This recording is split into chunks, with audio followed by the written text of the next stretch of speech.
Speak to what it means to use these materials to evangelize for Jesus. There's a saying that I always tell all my clients: content is king on the internet.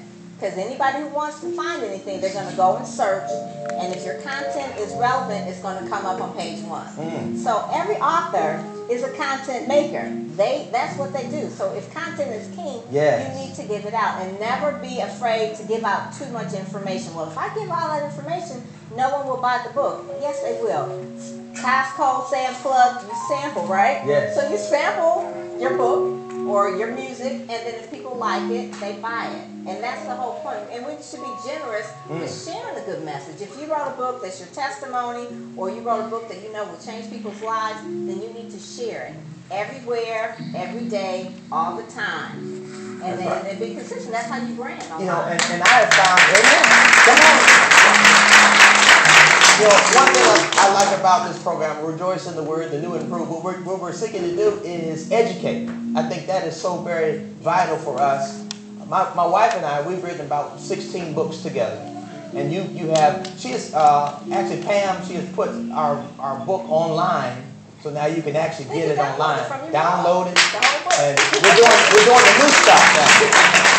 But we have found over the years that these things that we're using have been dynamic in reaching souls. It's preaching the message after the message. Like you can hear a good sermon, but when you get a tape or CD, or you go back and read the same type of materials, it's a way to minister to people right at their house. Right. So I'm excited about this new wave of social networking, of media, of books, texting. Come on now. Yeah, everybody. Someone would leave the house without their purse or their wallet, but they would probably not leave without their phone. Now, what did we do when we didn't have cell phones? Come on. Y'all know what I'm talking about. Y'all remember they used to have telephone booths. You can't find a telephone booth now. We're lost. I lost. My wife left her cell phone. I was driving out. She said, I don't have a cell phone. And she was almost lost. Right. We had to go all the way back to the house to get the cell phone so she could feel good. And that's what people are finding, that they can tweet from the phone, because we just tweeted from the phone. Your hashtag is Bishop Deuce.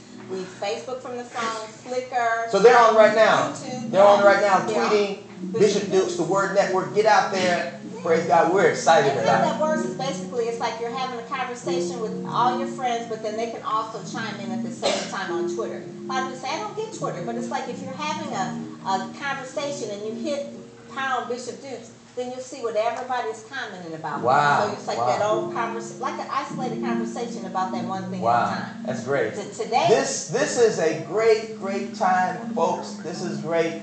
I'm excited. Thank you, Pam, for being with us. And what a wonderful time.